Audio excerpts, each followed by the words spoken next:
बिस्मिल्लाहिर्रहमानिर्रहीम। अस्सलाम वालेकुम नाज़रीन, उम्मीद है आप खैरियत से होंगे। आपको अपने नए व्लॉग में खुशामदीद कहता हूँ। इलेक्शन भी हो गया, हुकूमतें भी बन गई, सब कुछ क्लियर हो गया, लेकिन इस सारे प्रोसेस में इमरान खान साहब को जो है वो दबाने की कोशिश की गई, उनकी सियासत को ख़त्म करने की कोशिश की गई और सर तोड़ कोशिश की गई। तमाम तर अदारों और तमाम तर अपोजिशन जो पार्टीज़ थी, इमरान खान साहब के मुखालफ पार्टीज़ थी, उन्होंने एड़ी चोटी का जोर लगाया कि इमरान खान साहब की पार्टी को भी ख़त्म कर दिया जाए, इमरान खान साहब की सियासत को दफन कर दिया जाए, उनको जेल में भेज दिया गया, उनके कारकुनान को जलील किया गया और उनके टिकट पर जिन लोगों ने इलेक्शन लड़े उनको जो है वो जलील रसवा किया गया, उनकी फैमिलीज़ के ऊपर अटैक किए गए और तरह तरह के हरबे इस्तेमाल किए गए। लेकिन इस सब के बावजूद इस तमाम तर प्रोसेस में इमरान खान साहब का किरदार सबसे अहम रहा। वो जेल के अंदर बैठकर भी पाकिस्तान की सियासत में इन रहे, बल्कि पूरे पाकिस्तान में इन रहे। ये एक बड़ी दिलचस्प सूरत हाल है।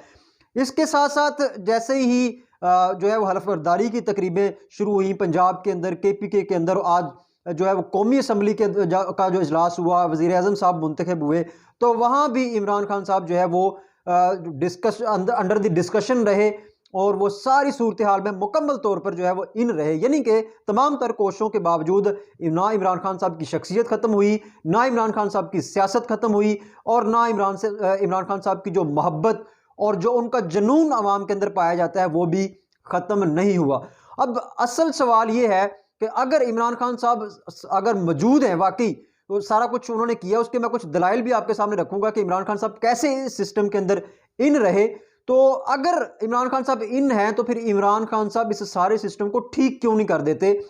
वो इमरान खान साहब इस सारे सिस्टम को ठीक कर सकते हैं, वो कैसे?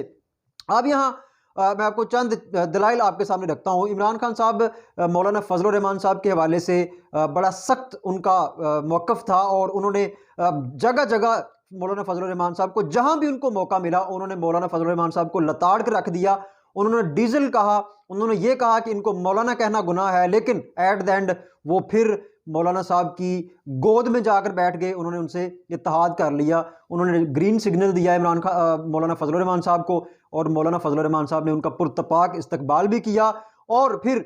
मौलाना फजल रहमान साहब नून लीग और पीपल्स पार्टी के ऊपर भी चढ़ दौड़े, हत्ता कि उन्होंने एस्टेब्लिशमेंट को भी लताड़ दिया। अभी भी वो अपने कुछ मौक़िफ़ पर कायम है। नवाज शरीफ साहब से उनकी मुलाकात तो हुई है लेकिन उन्होंने हमायत नहीं की। तो बहरहाल यानी कि उन्होंने मौलाना फजल रहमान साहब से भी इत्तेहाद कर लिया। बाद में फिर अचकज़ई साहब की बात आ जाती है कि वो अचकज़ई साहब को जो है वो मुख्तलिफ़ किस्म के अलक़ाबात से नवाजा करते थे, उनकी चादर की नकलें उतारा करते थे, किस तरीके से वो चादर लेते हैं, उनको चोर, उचक्का, दहशतगर्द और फ़लाँ फ़लाँ के टाइटल्स उन्होंने अचकज़ई साहब को दिए हुए थे। लेकिन फिर वो वक्त आया कि उन्होंने अचकज़ई साहब से भी दुआ सलाम कर ली और उन्होंने बाकायदा अपना वफ़द भेजा और अचकज़ई साहब से उन्होंने इत्तेहाद कायम कर लिया। और बात सिर्फ यहाँ ख़त्म नहीं हुई, उन्होंने सदर की वजारत जो है वो सदर के ओहदे के लिए भी अचकज़ई साहब को नामजद कर दिया। तो ये हालात जो है वो यहाँ तक पहुँचे। इस दौरान उनके साथ दीगर पार्टीज़ ने भी जो है वो गुफ्तगू करने की कोशिश की, ग्रीन सिग्नल्स दिए, लेकिन उन्होंने उस तरफ हाथ नहीं बढ़ाए। तो ये सारे मामलात में यानी कि इमरान खान साहब के हाथ में रहे और इमरान खान साहब अपनी मर्ज़ी से तमाम तर पत्ते खेलते रहे और जहाँ जो पत्ता उन्होंने बेहतर समझा वहाँ उन्होंने खेला और इस सारे जोड़ तोड़ में वो मुकम्मल तौर पर इन रहे। अब सवाल ये है कि इमरान खान साहब इस सिस्टम को ठीक कैसे कर सकते हैं? तो उसका जवाब यह है कि इमरान खान साहब अगर पीपल्स पार्टी को भी थोड़ा सा ग्रीन सिग्नल दे दें और इमरान खान साहब मुमकिन है कि उनके साथ भी जो है वो इत्तेहाद कर लें और फिर पीछे रह जाती है सिर्फ एक पार्टी और वह नून लीग। और अगर नून लीग को भी इमरान खान साहब ग्रीन सिग्नल दे दें और इमरान खान साहब जाके उनके साथ भी बैठ जाएं, नवाज शरीफ साहब के साथ बैठ के सारे मामला जो हैं वो खुश असलूबी के साथ, मोहब्बत के साथ डील करें और इन मामलात को स्मूथली जो है वो आगे बढ़ाएं, तो ये सारे मसाइल हल हो सकते हैं। और जिस तरह का ये सूरत हाल चल रही है, मेरा ये गुमान है कि मुमकिन है कि इमरान खान साहब मुस्तकबिल में नून लीग के साथ भी जाके बैठ जाएं और पीपल्स पार्टी के साथ भी बैठ जाएं, क्योंकि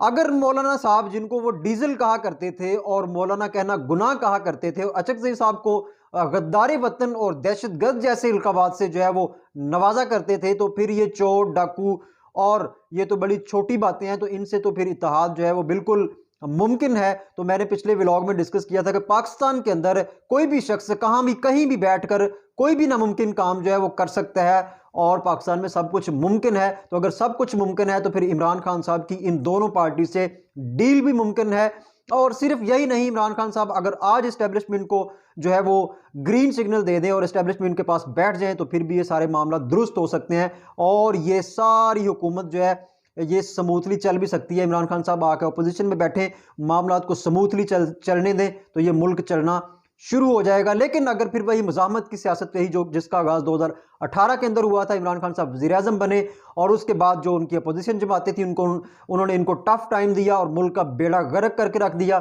عمران خان صاحب کو پورا ٹائم نہیں دیا گیا، تو یہ وہ ٹرننگ پوائنٹ تھا جو کہ پاکستان کی اصل بربادی کی وجہ بنا۔ اگر عمران خان صاحب کو پورا وقت کرنے دیا جاتا، عمران خان صاحب ان حالات کا مقابلہ کرتے، یا تو ان کو ٹھیک کر لیتے یا پھر وہ مکمل طور پر خراب ہو جاتے۔ اگر تو خراب ہو جاتے تو عمران خان صاحب بھی اسی وقت فارغ ہو جاتے، کیونکہ اس وقت جو صورتحال تھی، جو عوام کا جو رد عمل تھا وہ عمران خان صاحب کے حوالے سے بڑا شدید قسم کا تھا، جو کہ اس وقت نون لیگ کے حوالے سے ہے۔ تو بہرحال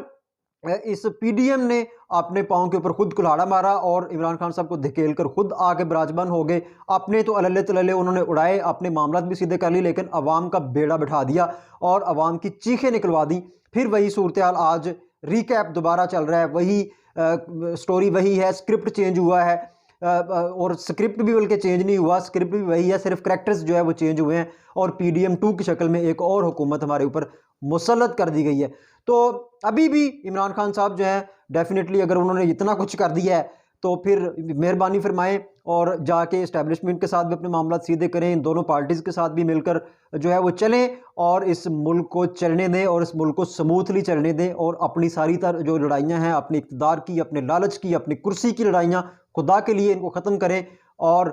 اسٹیبلشمنٹ کو بھی چاہیے کہ ان تمام معاملات کو سنجیدگی کے ساتھ لے کر چلے اور اس ملک کو جو کہ تھوڑا بہت بچا کچا رہتا ہے اس کو آگے چلائیں اور اس قوم کو تھوڑا سا تاکہ سکھ کا سانس آئے اور غریب جو ہے وہ بھی روٹی کھا لے اور غریب کی تھوڑی سی زندگی بھی آسان ہو جائے۔ یعنی کہ یہ کہا جا سکتا ہے کہ عمران خان صاحب نے جیل کے اندر بیٹھ کر پورے سسٹم میں تباہی مچا دی اور تباہی پھیر دی، کیونکہ وہ جیل کے اندر بیٹھے ہوئے تھے اور ان کے احکامات اسمبلیوں کے اندر چل رہے تھے اور اسمبلیوں کے اندر ایک ہنگامہ برپا تھا اور تمام تر جو ان کے حمایتی یافتہ لوگ تھے وہ گتھم گتھا تھے اور کوئی تصاویر لے کر آ گیا تو کسی نے جوتا لہرا دیا۔ تو اس طرح کی ساری سیچویشن جو ہے وہ